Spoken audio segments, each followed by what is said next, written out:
Bonjour Marie Barsac. Bonjour. On le disait dans le journal, c'est effectivement la finale dames aujourd'hui à Roland-Garros. Alors vous, jeudi, vous étiez à la demi-finale, évidemment, qui nous a beaucoup marqué avec le phénomène français. Je parle bien sûr de Louise Boisson, même si elle a été battue par Coco Gauff. Ce parcours, qu'est-ce qu'il dit pour vous? Qu'est-ce qu'il vous inspire?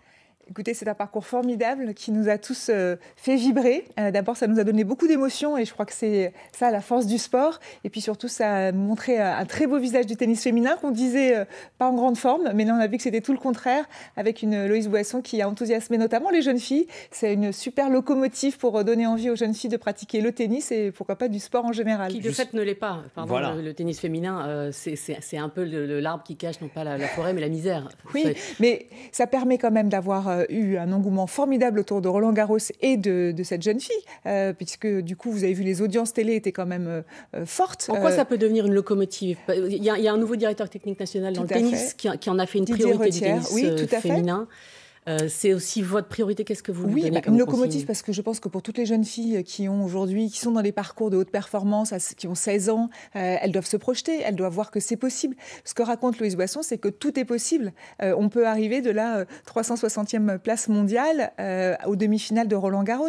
Donc ça, c'est extrêmement intéressant. Elle a été très inspirante et je pense que pour la DTN, ça va être un moteur pour pouvoir engager les jeunes filles à leur dire d'y croire. Mais il n'y a pas un sujet de moyens qui explique le retard du tennis français, franchement? Je ne suis pas une experte du tennis, je n'ai pas assez parlé avec Didier Retière sur le sujet, mais la Fédération de tennis a quand même des moyens. Je pense qu'il y a des enjeux de détection, il y a des enjeux d'accompagnement, il y a aussi des enjeux avec les jeunes filles pour qu'elles continuent la pratique du tennis à l'adolescence. Il y a beaucoup de jeunes filles qui arrêtent la pratique, notamment de haut niveau à cet âge-là. Donc, comment on entretient la flamme? Et le parcours de Loïse va sûrement aider dans ce discours pour dire, mais s'il faut y croire, on peut y arriver, il faut continuer.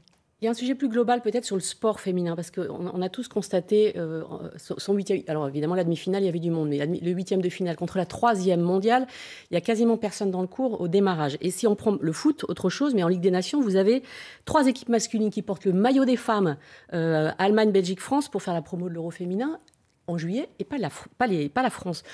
Pourquoi on n'y arrive pas sur le sport féminin en France? Alors, on y arrive quand même. La médiatisation du sport féminin progresse. Vous avez sûrement vu les efforts qui ont été faits dans le cadre des Jeux Olympiques et Paralympiques de Paris 2024, où il y a vraiment une volonté très forte de pouvoir mettre à l'honneur les disciplines féminines. Donc, c'est passé par une parité totale des athlètes femmes et des athlètes hommes qui participaient aux Jeux. Mais c'était aussi des diffusions d'épreuves féminines en prime time. Ça, c'est un sujet majeur, c'est-à-dire aux heures de grande écoute. Il faut mettre du sport féminin. Parce que c'est en mettant du sport féminin qu'on a envie de pratiquer du sport et qu'on donne à voir aussi... Ça progresse assez vite, ça, pour vous? Alors, ça progresse. L'ARCOM a sorti une étude suite aux Jeux Olympiques et Paralympiques assez encourageante sur le sujet. Il y a encore des efforts, évidemment, mais je crois que les diffuseurs aujourd'hui sont très intéressés sur le sport féminin, font beaucoup d'efforts aussi. Là, cet été, on va être du coup gâtés puisqu'on va avoir évidemment le Tour de France féminin, mais aussi avant l'Euro féminin de football. Et puis, nous aurons... le championnat du monde de rugby féminin à la fin août, qui commencera fin août.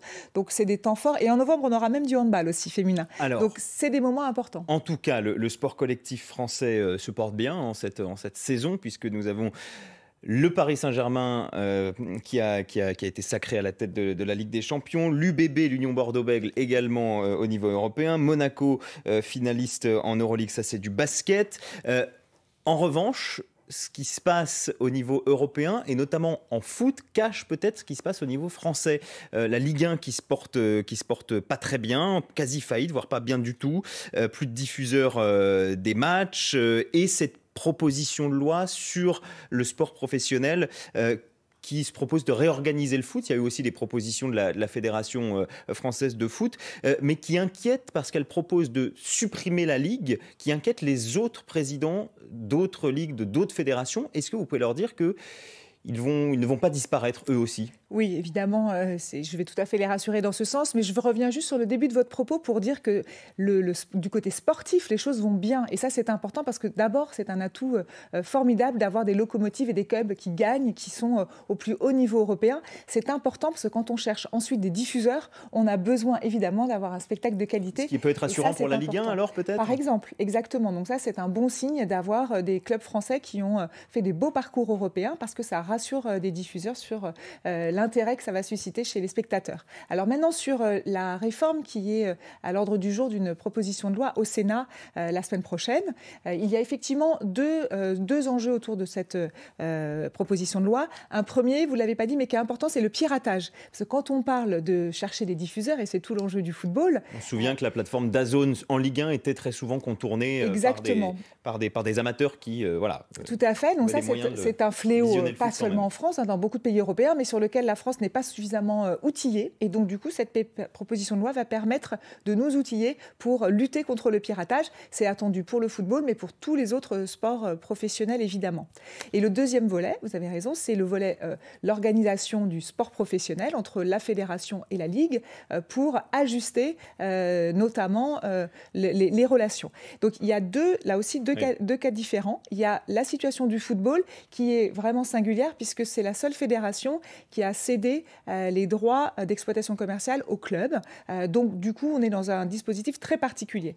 Pour les autres ligues et fédérations, le système ne change pas. On parle bien d'une subdélégation. Donc là, le ministère donne une délégation à la fédération qui donne une délégation à la ligue. Les choses sont claires sur ce point. Simplement sur les diffuseurs, la Ligue 1, l'année prochaine, vous avez la certitude qu'il y aura un diffuseur ou est-ce qu'on peut avoir des inquiétudes? Nicolas Taverneau est très rassurant sur ce sujet. Il mène des travaux, vous le savez, depuis sa nomination et avec notamment... L'option pour vous, c'est quoi? Alors, moi, je n'ai pas d'option. Moi, je suis évidemment ce que veut faire Nicolas Taverneau parce que c'est sa responsabilité. Donc, c'est une chaîne de la Ligue, portée par la Ligue, mais également qui va s'appuyer sur des diffuseurs. Donc, ils sont en train de monter ce projet. Parce que là, il y a une vraie urgence. Oui. Alors, ça veut dire aussi pas de diffuseurs, pas de budget pour les clubs. Alors, de toute façon, la crise que vit aujourd'hui le football professionnel sur le sujet des droits télé, c'est pas une crise qui va s'arrêter en 2 mois. Il faut bien se rendre compte que la manne financière apportée par les droits télé ne va pas devenir mirobolante dès le mois de septembre. Il va y avoir, et quand je parle de mois, ça peut être peut-être quelques années, pour qu'on retrouve un niveau de droits télé qui pourra être distribué de façon conséquente aux clubs. Donc ça veut dire que les clubs, ils doivent économiquement anticiper ce sujet. Juste une idée comme ça, mais vu l'urgence, pourquoi vous ne demanderiez pas au PSG, qui va toucher 150 millions de l'UEFA pour sa Ligue des Champions, de partager en première ligue en Angleterre, il y a une équité entre les clubs? Oui, alors il y a des systèmes d'équité entre les clubs aussi en France. Ça vous fait rire, mais sérieusement. Non, mais oui. Quelque chose de cet ordre. Vous avez raison, parce que c'est un débat qui est en cours, figurez-vous, dans le cadre des travaux de la gouvernance du football. Le sujet de la redistribution des droits au sein des clubs de Ligue 1 est un sujet qui est en discussion. Donc je ne peux pas vous donner la finalité de ces discussions. Mais c'est une possibilité.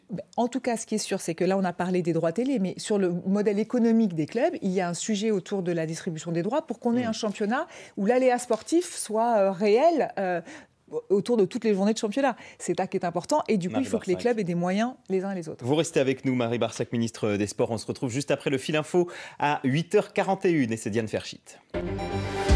S'attaquer à un rabbin, c'est vouloir faire disparaître, faire taire les juifs. C'est ce qu'estime sur France Info Yonatan Arfi, le président du CRIF, après l'agression d'un rabbin hier à Neuilly-sur-Seine, agressé par un Palestinien de 28 ans qui lui a notamment jeté une chaise à la tête. La victime était assise à la terrasse d'un café. Son agresseur présumé est hospitalisé en soins psychiatriques. À 2 semaines de la fin du conclave entre partenaires sociaux sur l'avenir des retraites, le rapport du COR, le Conseil d'orientation des retraites, révèle que le déficit du système par répartition va encore se creuser dans les prochaines années si rien n'est fait, jusqu'à 6,6 milliards d'euros en 2030 en l'absence de nouvelles réformes. Des frappes russes d'une ampleur sans précédent sur les villes de Kharkiv et de Kherson dans le nord-est de l'Ukraine. Cette nuit, au moins 5 morts et 20 blessés selon les autorités. Elles font état d'une quarantaine d'explosions avec des missiles, des drones et des bombes aériennes guidées. Et des drones vont être produits par des entreprises françaises directement sur le sol ukrainien. Déclaration du ministre des Armées, Sébastien Lecornu. Il évoque des entreprises, de l'automobile et de la défense française, mais sans donner leur nom. Un partenariat gagnant-gagnant avec Kiev, selon le ministre. France Info. Le 8-30 France Info, Bérangère Bonte, Adrien Beck. Et ce matin, Marie Barzac, ministre des Sports, de la Jeunesse et de la Vie associative et ancienne directrice Impact et Héritage de Paris 2024. On parlera des Jeux dans un instant. Revenons sur la finale du PSG, titre européen qui a été célébré joyeusement, souvent, très violemment, parfois, avec notamment un écho qui remonte ces dernières heures sur des violences sexistes. Le parquet de Paris recense pour le moment une plainte pour agression sexuelle, mais nombreux témoignages de femmes disent avoir été insultées, se sentent expulsées de l'espace public, comme si ça n'appartenait qu'aux hommes. Est-ce que ça vous inquiète et que pouvez-vous faire contre ça ? Oui, évidemment, je déplore totalement ces agressions. C'est inadmissible. Ça n'a rien à voir avec... C'est quelque chose que vous aviez constaté déjà ? Alors, c'est un sujet sur lequel j'ai beaucoup travaillé quand j'étais à Paris 2024, dans le cadre de programmes pour aider les femmes à faire du sport dans l'espace public en toute sécurité. Et donc, du coup, on avait créé un fonds de dotation à Paris 2024 qui soutenait des projets. Je pense à une association Sine Qua Non qui travaille à Paris et qui accompagne les femmes à courir, donc des footings dans Paris le soir, la nuit, en toute sécurité, parce que, en fait, il y a effectivement des femmes aujourd'hui qui ont peur d'aller faire des footings le soir par peur d'être agressées. Et donc ça, ces sujets-là, c'est vraiment important. Et c'est pour ça que sur l'accueil des femmes dans le sport, là aussi, on a des enjeux. Et dans le foot en particulier, et je travaille d'ores et déjà avec les clubs et avec la Ligue pour que nous faisions en sorte que les femmes soient accueillies en toute sécurité dans les matchs de foot, avant, après, parce que c'est pas que dans l'enceinte elle-même, hein, vous l'avez compris, là, les débordements ont lieu dans l'espace public. Et donc, on doit évidemment éduquer sur ces sujets-là. Nous avions, avec Paris 2024, créé... Le club à le faire aussi ? Aussi, on avait créé un label qui s'appelait Terrain d'égalité, qui visait vraiment à garantir la venue des femmes en toute sécurité lors des épreuves, mais aussi à créer les conditions pour qu'on se sente bien. Donc, évidemment, des dispositifs sur les VSS, ça voulait dire des formations pour tous les agents... Violences sexistes et sexuelles, donc des formations le matin à tous les agents de sécurité pour qu'ils soient vigilants sur ces sujets, des numéros qu'on peut contacter, une ligne d'écoute, évidemment, beaucoup d'éducation sur ces sujets. Donc ça, c'est un sujet que je prends vraiment très au sérieux et sur lequel nous travaillons aujourd'hui pour que la saison prochaine, nous engagions les clubs de Ligue 1, de Ligue 2, mais aussi de Top 14, parce que le rugby est très, très moteur sur ce sujet, pour qu'on crée des bonnes conditions d'accueil des femmes, parce qu'on a besoin de pouvoir venir au stade en toute sécurité. Là encore, responsabilité des clubs aussi sur la question des violences en dehors des stades, comme on l'a vu après la victoire du PSG. Est-ce qu'ils peuvent avoir une responsabilité, peut-être appeler eux-mêmes à ne pas commettre de violence, peut-être les joueurs, je ne sais pas. Alors oui, je crois que oui, vous avez raison, c'est important. La parole des joueurs est extrêmement importante. Ils ont un écho vraiment fort auprès de la population. Et je ne crois pas qu'on l'ait vraiment entendu avant la finale. Avant la finale, non, mais après la finale, je crois que Désidéré Doué a communiqué sur le sujet pour appeler au calme. Ce qui est certain, c'est que ça n'a rien à voir avec le foot, en fait. Il y a des casseurs qui sont venus, qui ne sont pas des supporters de football. Ça a commencé même à la mi-temps du match, donc c'est quand même des personnes qui n'étaient pas devant leur écran pour soutenir le PSG. Donc ça, il faut quand même le dire. Maintenant, le rôle des clubs est important. Ils ont une capacité à communiquer et il faut qu'ils s'en servent. En tout cas, sur ces enjeux de sécurité, nous sommes pleinement engagés. Je vois régulièrement les clubs sur le sujet et nous allons signer une convention avec la Ligue de football professionnel, le ministère de la Justice, le ministère de l'Intérieur pour rappeler les périmètres de responsabilité de chacun et notamment éveiller les clubs sur leurs propres responsabilités et comment travailler aussi avec leur groupe d'ultra. Ce qui est important à dire sur le sujet, c'est que nous devons aller vers la sanction individuelle. Il y a trop de situations où il n'y a pas de sanction parce qu'on ne sait pas documenter devant le juge pour que le juge puisse prononcer une sanction. Donc c'est ça l'enjeu. Tout autre chose, je le disais, vous étiez responsable de l'héritage de Paris 2024. On voudrait vous faire écouter Timothée Adolphe. C'est le champion paralympique non-voyant qui était cette semaine qui a remporté le 100 mètres au Handisport Open de Paris au stade Charletti, courait avec son guide Charles Renard. Et ils étaient très en colère à l'arrivée, figurez-vous, à cause d'un problème technique dans le starting block. L'année dernière, on était ici, on avait des blocs tout neufs, tout était neuf, clean pour les jeux. Maintenant, on repart dans l'amateurisme. Je suis dégoûté. C'est même pas diffusé aujourd'hui. L'année dernière, c'était bien diffusé. Les blocs, c'est de la merde. Enfin, c'est ça l'héritage. Et on enlève 75% au budget sportif. Voilà l'après-jeu. Les blabla des politiques, c'est un manque de respect. Voilà, témoignage recueilli par Guillaume Batin. Réaction ?